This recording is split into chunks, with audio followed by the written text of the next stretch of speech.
So, babalikan at babalikan natin ito. Remember nung nagkaroon ng mga salita o sabi-sabi na nag-away daw si BBM at saka si Speaker Martin, at sinabi rin naman ni BBM, hindi siya pabor sa impeachment. Sinabi niya na wala yan, aksaya sa oras and so on. He has always been against. Inulit pa nila yan ngayon. Bakit? Umiiwas sila sa galit? No, not just that. Umiiwas sila na ma-expose sila further.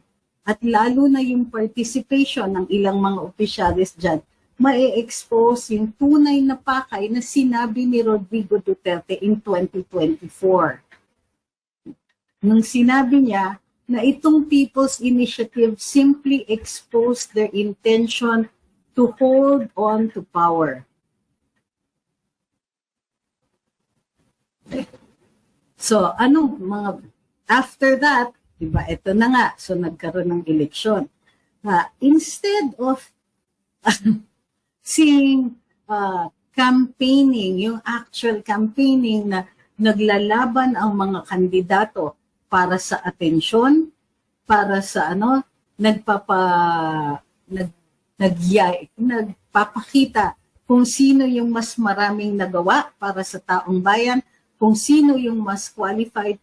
What we saw is an extravaganza of giving away people's money. Yan po ang impression na lumalabas ngayon. Kung nanonood ang NBI, uulitin ko po. This is the impression that they have given. Hindi po namin ito iniimbento. Okay?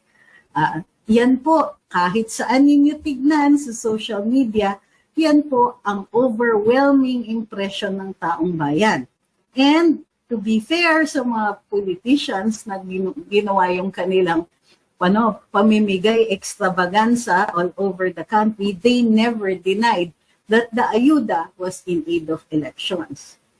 So, tinuloy pa rin nila as though the giving away of money was the solution to all their political problems. Of course, hindi yan ang nangyari. Maganda yung mga ginawa ninyo, mga kasama dito. Yung mga followers dito, yung mga sumusubaybay sa atin. Maraming salamat dahil nagsalita kayo at nagsalita kayo na kaya nyo namang tanggapin yung pera pero iba pa rin ang iboboto. So, iyan na nga po yata ang nangyari. Walang kinahinatnan yung pamimigay ng ayuda, marami pa rin ang natalo. But wait!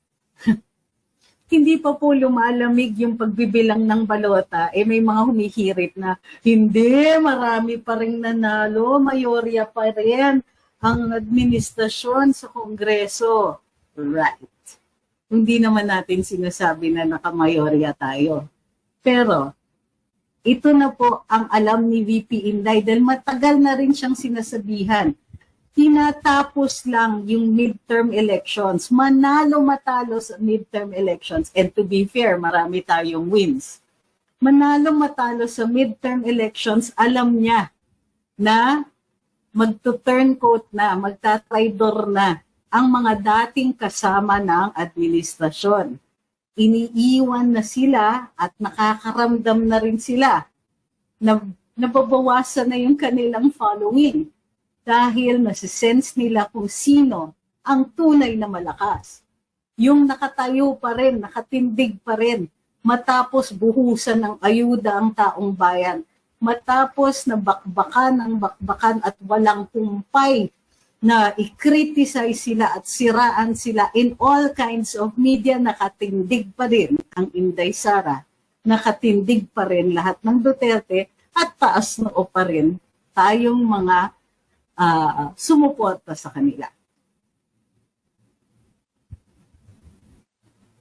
So, in the face of this all, hindi nagpapahinga si VP Inday. Hindi niya pinalipas itong pagkakataon na makapuntos pa rin. Hence, yung bloodbath comment niya. Kasi ang susunod na major activity will be the impeachment. So, Sabi ni Fudge, they thought that old school plapo tricks still work in the era of social media. They must hire younger tacticians dahil kung sila-sila lang ay talagang lagapak. But you know what? They did hire younger tacticians. They did hire communications people who are much, much younger than them. Sila nga yung nagpapatakbo ng social media, palpak pa rin. So it isn't that. It's just that they got drunk on power. Akala nila sila yung nakaupo and therefore they had the advantage. What they don't know is that post-Rodrigo Duterte, nag-i-expect na tayo ng serbisyo. Nag-i-expect na rin tayo na may ginagawa ang ating mga government officials. Tapos na ang panahon ng noy-noying. Tapos na ang panahon na yung mga barya-barya at mumo na nahuhulog lang sa lamesa ng mga oligarko at mga politiko nila ay tuwang-tuwa na tayo. Hindi na po ganun.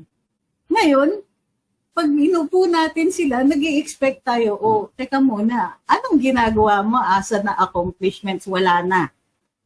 Hindi na po tayo na nalilin lang. Hindi na po tayo nasisindak na pagka inoferan ka ng konting pera ay nakalimutan mo na. Dumating na ang tunay na panahon na pwedeng tanggapin yung pera na yan sa vote buying pero hindi pa rin iboboto. Baka ito na nga ang kasagutan.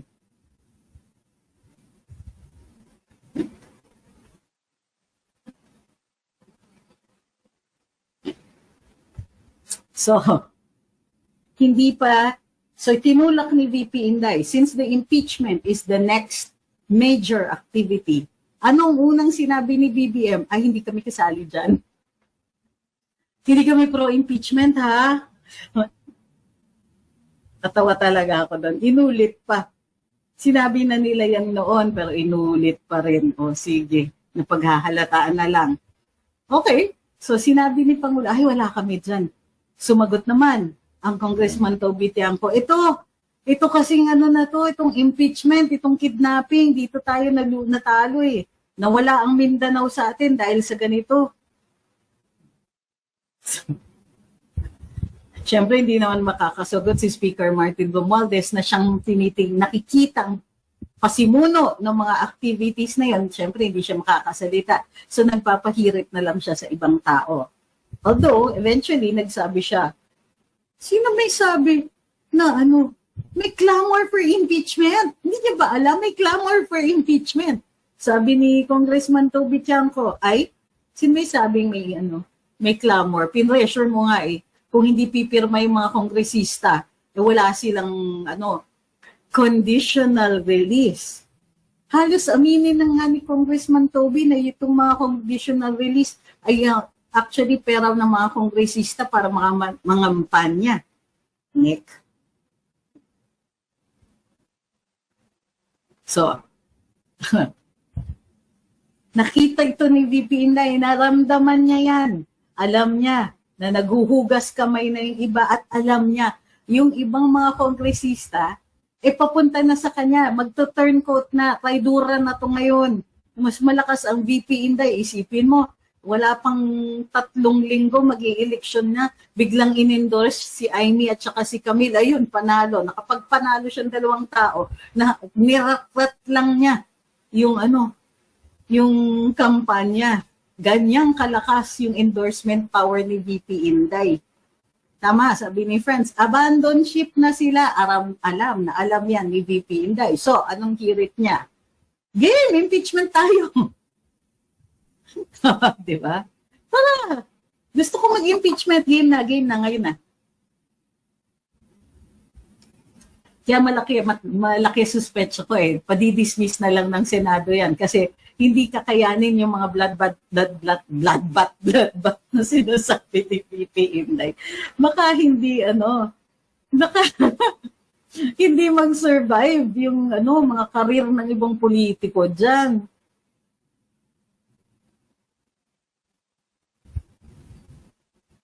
The clamor daw. There's a clamor!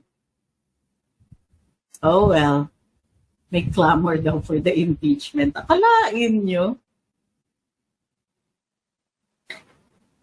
Hindi pa tapos ang laban ha. lumalaban si VP Inday. Yun yung ano yan, fighting words yan. Yun yung ano, she's announcing to all, sige game, okay game, basta tayo sa election, impeachment na tayo, let's go, let's do this. Gusto kong makita itong mga to. At alam niyang walang ebidensya. Bakit? Nasa COA pa nga at hanggang ngayon, wala pang desisyon ng COA, ha? Oh, wala pang desisyon ng COA, anong sasabihin ngayon? Ang COA, ang ultimate judge kung nagastos ang pera in accordance with its intention. Kung tama yung pagkakagastos ng pera.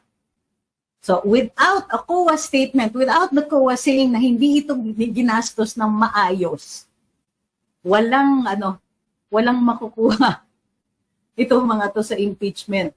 Kasi hodang Laila de Lima, Cheljokno pa ang mga prosecutors dyan, tignan natin. And in fact, yun ang sinasagot ni VP Inday. Sabi ni Speaker Martin, uy, we welcome Laila de Lima and Cheljokno. Kala ba nila kinatatakutan ni VP Inday yan? Kala ba nila kahit sino sa mga litigators sa team ni VP Inday makakabahan dun sa mga mga gustong umaastang mga prosecutor? Nasabi ko sa inyo, no. Because in the end, it's about the evidence.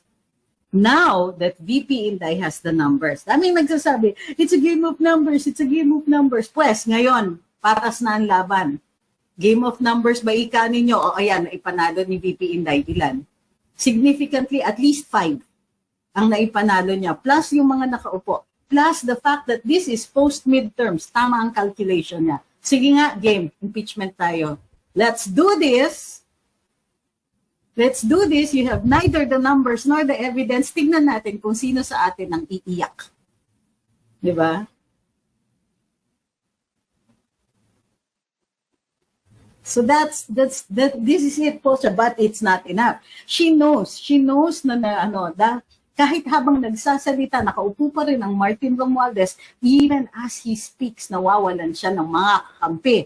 So anong sabi ni VP Inday kay Kong Pulong? Subukan mo mag-speaker.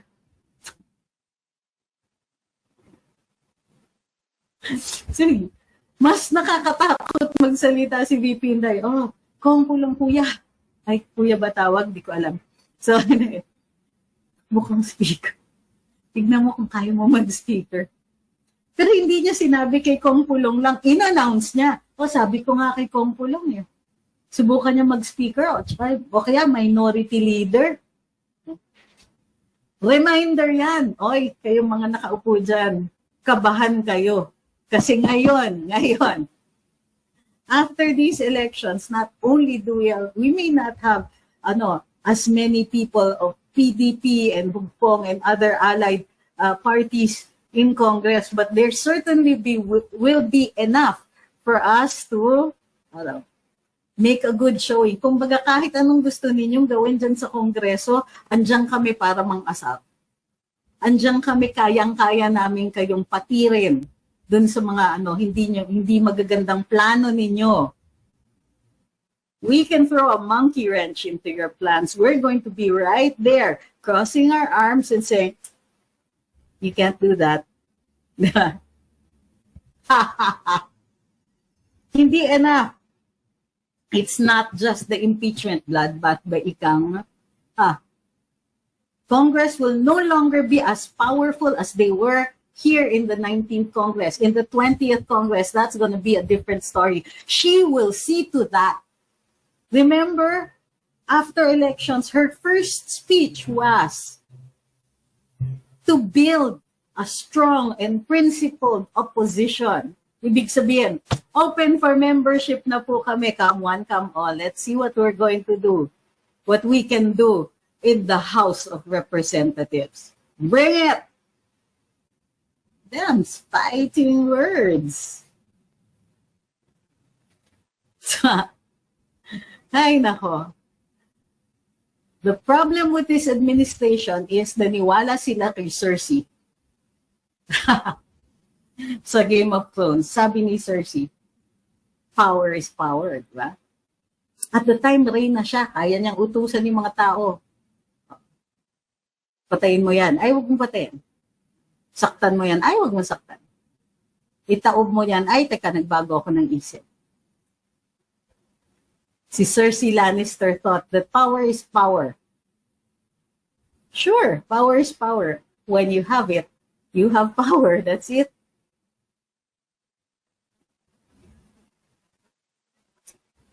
But the ability to threaten people with credibility, that's power too.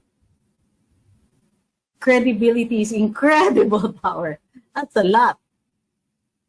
VP Inday may not have at her command people who will, fall all over themselves to follow her orders because she's going to give them money. No. She has power because she's credible. She has power because she did not give in. She has power because she kept standing her ground kahit binabakbakan na siya. Kahit araw-araw, pati itong mga minions na to na nasa social media, araw-araw tinatawag siyang, mga favorite na Inday Lustay, mga ganyan. Lustay ba ika ninyo? Patunayan ninyo yan. Ano ba? Sabi ni Goldie Dizon, for me, Sarah's Daenerys Targaryen. She's neither. I didn't say she was Cersei. I'm saying yung kabila naniwala kay Cersei. Makinig po yun kasi. So, she's neither. She's not any of them. She is her own character. Tigas ng ulo rin kasi ni Daenerys Targaryen towards the end. But this woman, she stood her ground. And she kept going. Kahit na sarili niyang tao, nag-despair na, sinasabi nila na, paano yan? Yung nakaupo. Kaya nila lahat. Wala namang kaya. Lalo-lalo na yung mga nagsasabing kaya nila yung hukuman. Talaga, kinaya ba ng administrasyon na ito, ng Court of Appeals? Doon sa kaso ni Laila de Lima. Yung mga nagsasabi na, kasi baka nabili na yung hukuman, baka nabili na yung ganito, hindi. Huwag niyong unahan. Kasi ganito yun eh. Yung kabila, they wanted to project power. Okay lang yan, gagawin talaga nila yan. May pera sila, may power sila, nakaupo sila, totoo yan. But you can't make them there. You cannot help them. Pag binigay ninyo yung takot, pag in-announce ninyo, nakakatakot na, natatakot na kami, binibigyan niyo sila ng additional power. Power they do not deserve. Hindi ginigay ni VP Inday yan sa kanila. She never gave them the power they do not deserve. Yung mga ginagawa ng ibang tao dyan na, kahit anong gawin nila, sila pa rin nakaupo. Kahit anong gawin nila, sila yung may pera. Paano kung kausapin nila yung judge? Paano kung nasa kanila na yung Supreme Court? Paano kung ganun? Hindi ba napapatunayan niyang mga yan?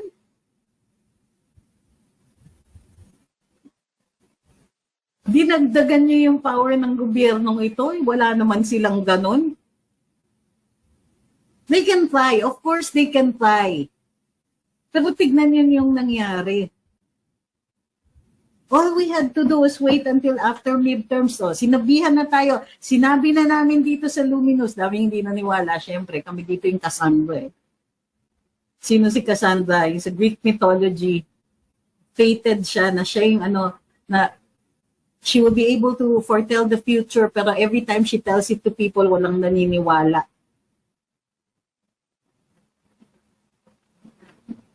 Post-midterms, ang ginagawa naman, may mga kongresista pa nga na nasa loob ng Congress na who were already on her side, ayaw nilang pumirma dun sa impeachment, ano nangyari? Na-threaten sila, walang pera, walang ganito, walang ganyan. O di sige, merong iba dun, pirma nga yung pangalan nila. Daw. Nakapirma, hindi wala naman palang party list. O,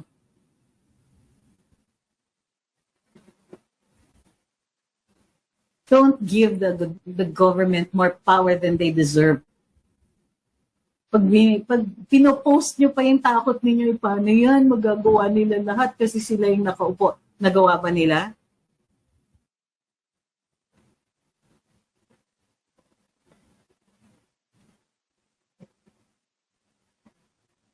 But VP Inday, she just kept going. She just kept going and going. And now, she's pressing her advantage. Yun ang ibig sabihin nun. Alam niya, may advantage siya. Nag-aaway yung mga kongresista, nagtuturoan. Oh, si BBM, ay, wala kaming kinalaman dyan sa impeachment. Alam nila. And she's pushing it. Alam nila ayaw nitong mga to. Ayaw nilang ituloy. Kasi iba na yung formula, iba na yung administrasyon, iba na yung panalo, hindi na sila ang mayorya.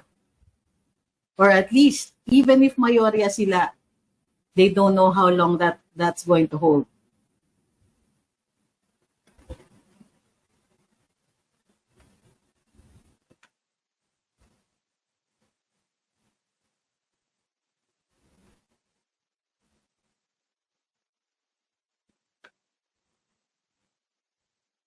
So what do we do next? Nandiyan si Inday is leading. She is leading. That's what she's doing. She's showing us to press the advantage. What do we do in turn? Well, number one is stop being scared or stop broadcasting fear of the government. Clearly, they were not able to accomplish anything that leads us to fear them. Ano pa yung iba? Be unified. Wala na tayong puwang para dun sa mga sa regionalism natin. Wala na tayong puwang na na magsabi na, kayong mga taga Luzon, kayong mga taga Maynila, excuse me. VP Inday spent a lot of time campaigning in NCR kasi alam niya, traditionally mahina siya sa NCR. At the end of it, marami pa rin natalo dun sa mga binakbakan niya. Nagbago ang ihip ng hangin dito sa NCR. When it came down to it, we stood up. When it came down to it, malakas pa rin pala ang DDS. Ang dami dun sa mga kalaban nagsasabi, wala ng DDS, spent force na yan. Nakakulong na yung poon nila, wala na sila. Ano nangyari? Partida yan, ha? Hindi pa tayo sigurado tungkol dun sa 16 million votes na supposedly overvote. Tignan natin kung anong i-resolve at sana naman i-resolve na ng COMELEC yan. Nakakaloka, masyado silang matagal.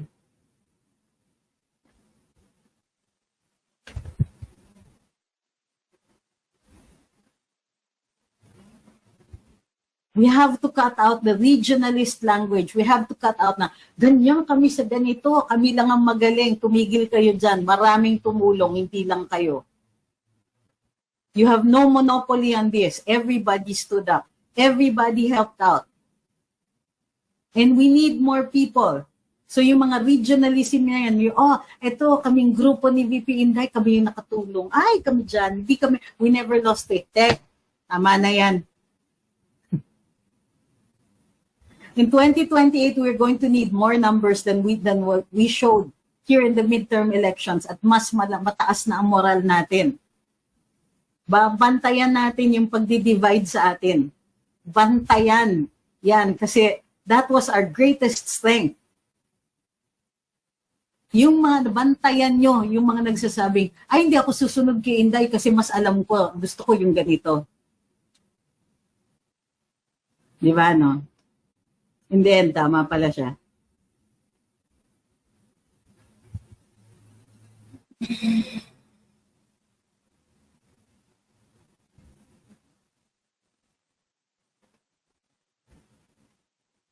Ang admin ngayon, sabi ni Rodrigo Manzano, ay parang matandang leon, tinatakot ang prey nila sa lakas ng ungal nila.